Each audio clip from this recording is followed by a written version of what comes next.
thank you for clicking on this episode of the People Person Podcast. I'm just here to remind you that this video will only be the first half of the episode. You can always listen to the rest of the episode on iTunes. Thanks again and enjoy the show. Okay, everyone, welcome back. I can finally say that now because we have an episode under our belt. So today, first things first, I want to shout out Matthew Farrell because he's the one who got all three names from last episode. So if you guys listened all the way to the end, we played a little name game, and Matthew Farrell is the only one who participated and also the only one who got them all right. So shout out to him. So because I didn't shoot an episode or film an episode last week, I want to give a little weekly recap on what happened to me this past week because it's been a pretty eventful week. So let's start off. This is over a week ago. This was last Friday. When was the concert? Friday? I think so. Talking to the mic. Yeah, I think it was last Friday. There we go. Yeah, so last Friday night, I got recognized at a concert for my YouTube channel for the second time in a row. So the first time it was last August at Rascal Flats, and it was one of the guys who I filmed the 4th of July video with, and I ran to them downtown and just saw them and asked them to be in my video, and they called me out at the concert. They were like, holy crap, I know you, which coolest moment of my life. Double that, last Friday, Thomas Rhett, great concert by the way, wonderful. I'm walking out and I hear this group of girls behind me to the left. There's a crowded area, super crowded, and I just hear, hey, why so quiet? And I turn around, I was there's 6 or 7 girls. I couldn't really see any of them. But honestly, one of the best moments of my life. I can't stress. Getting noticed in public might be the coolest thing ever. It might be the best. He only has 350 followers, right? Something like that? 450. 450, and 6 of them were girls that he didn't know. Exactly. So, it's a big deal. That's numbers. 460 as of this moment. So that's pretty good odds for... it's pretty remarkable that I've been noticed twice at a concert. That's pretty cool. But anyways, so let's get to the big news of what just dropped about an hour ago. Not even. So there was another Woj bomb, if you're following NBA free agency at all. Just recently, Kevin Durant has agreed to sign with the Brooklyn Nets, along with Kyrie Irving and DeAndre Jordan. Yes. So... that's nuts. But I'm just now realizing I have not even introduced our guest for today. So here is my good friend, Jake Andriole. Hello. Jake, sum yourself up in 3 words. 3 words? I'm going to put you on the spot. That's a great question. I'm going to go with... because I can't say funny because I think I'm funnier than I think I am. That's fair. So I'm not going to say funny. I'm going to say... joyful. I'd agree.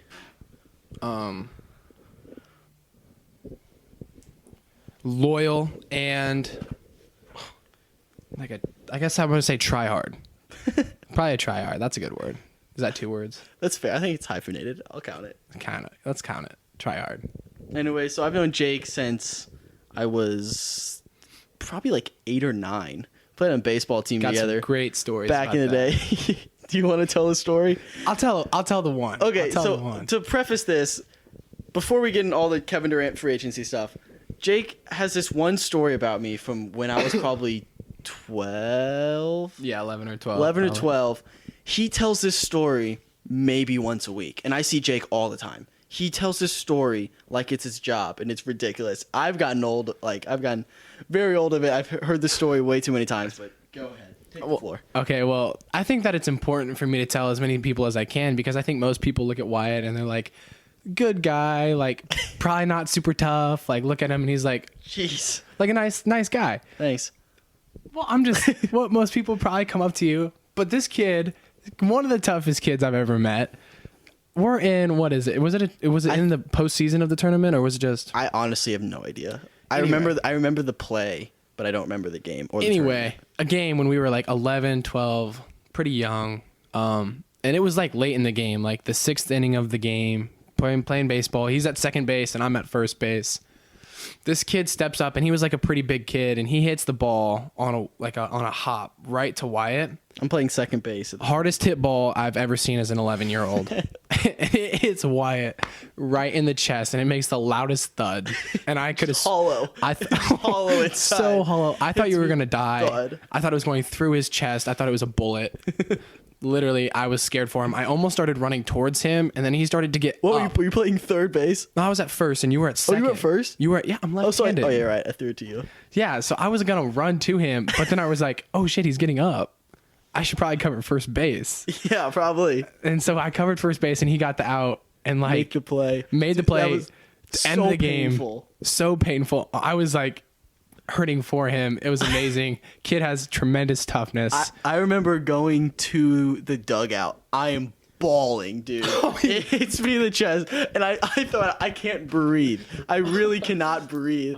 I thought I had like broken ribs. Like I'm just wheezing in the dugout, and coach like has some like use it as some kind of teaching moment. He's like, you guys all need to do this. Like this is what a baseball player looks like. I was like, guys, do not listen to him. Don't do that. Don't do that. Like, it's a terrible idea. Like that hurts so bad. I never did that again. It looked like it hurt. It hurt so bad. And I think that is what made Wyatt quit baseball. Probably. Honestly, I quit a few years down the road, but honestly, that in the back of my mind, probably the reason why I was like, I don't want to be put in that situation again.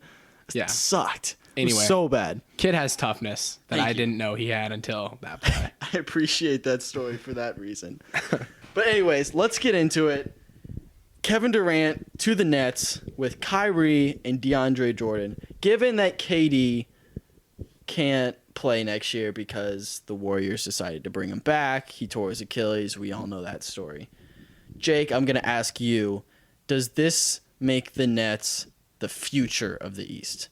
Not obviously next year. They're like, okay, where do you see them at next year without KD? Just Kyrie. I think next year they're probably a middle seed, 5-6. 5-6. Maybe. Who do you have? You got Raptors. If Kawhi stays, we definitely have the Bucks up there. I think that the Pacers and the Celtics 3, 4, 5, somewhere in there. Sixers are definitely the third seed. Pacers are always a 5 or 6 seed. Yeah, but I think that they'll probably be fighting without KD for like a Pacers 5 or 6 seed.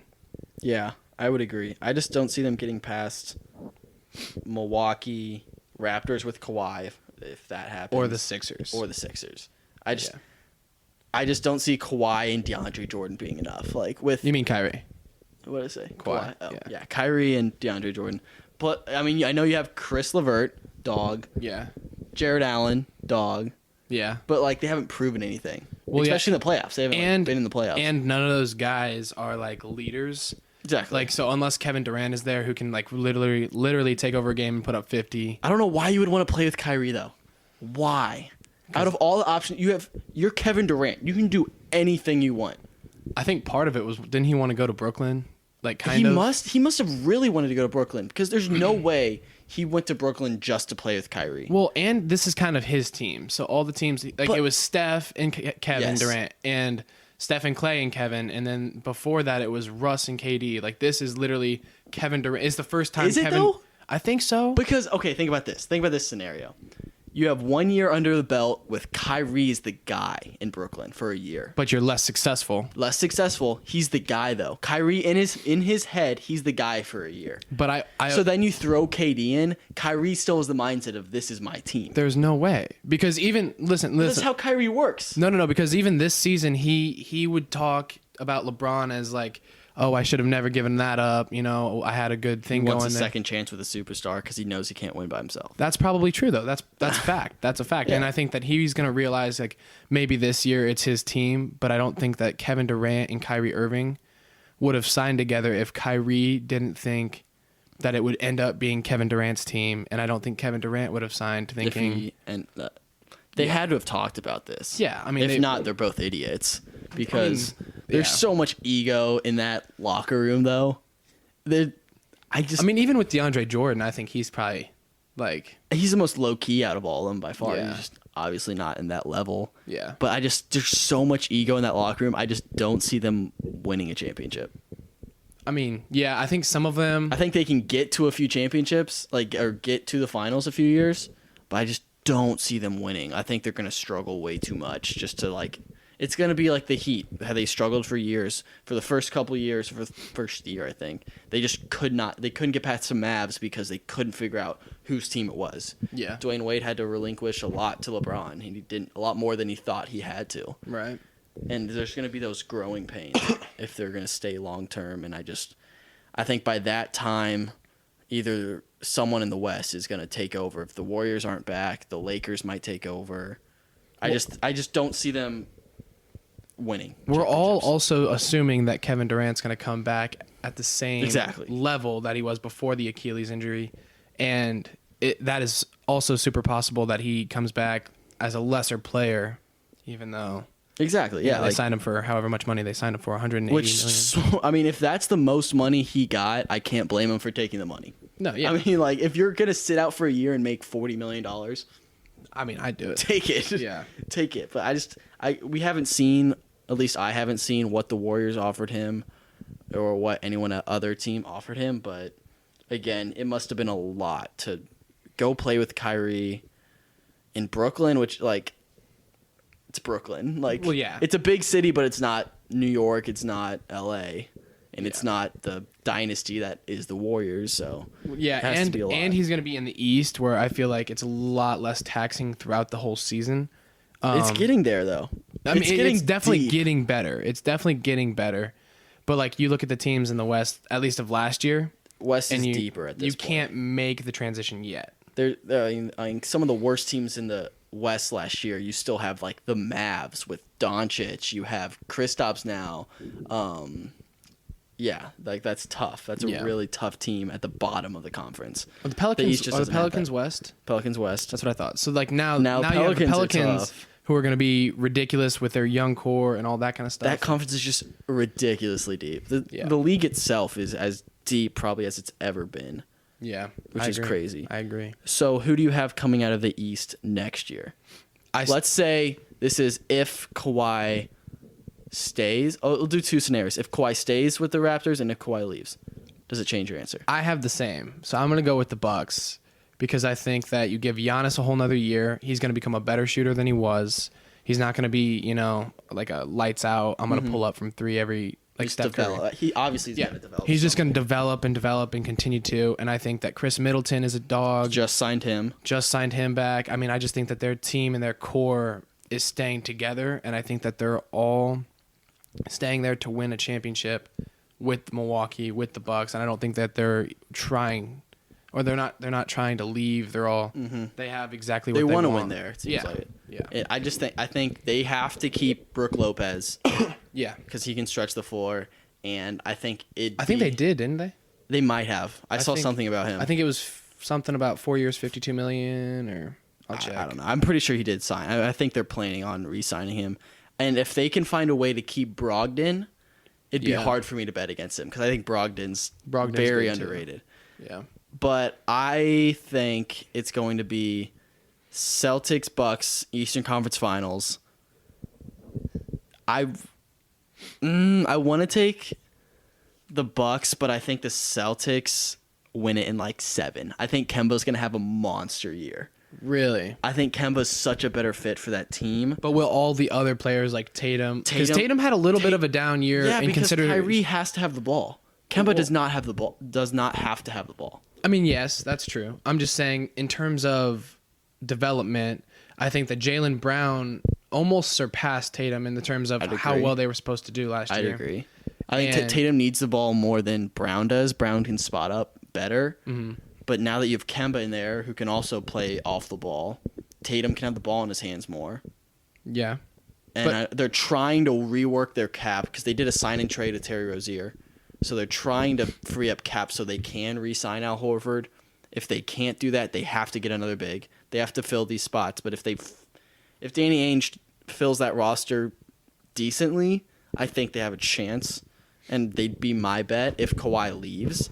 If Kawhi stays, it's a different story.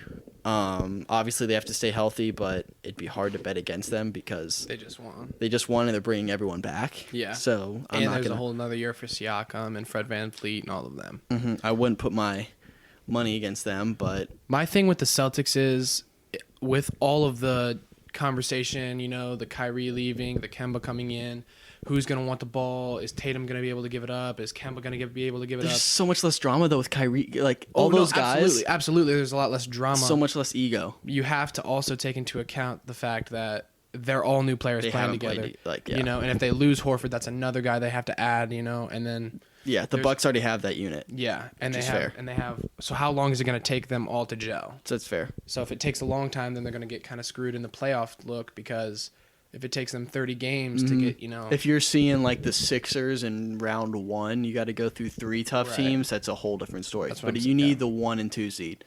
Whoever comes out of the East is going to be the 1 or 2 seed coming in, because then that's when you get like the Magic at 7 and 8. You kind of walk through them. You can kind of like, it's 4 games. You get a couple games off. Yeah, you gotta. But if you're seeing the Sixers first round, then you see the Bucks and then the Raptors, you got to go through all 3 of those. That's tough. Yeah, that's gonna be a tough one. That's tough. Yeah, dream girl, dreaming, I be dreaming. Missing all the days you got me fiending. I said I love you, babe, you know I mean it. Hey, yeah, dream girl, I be dreaming.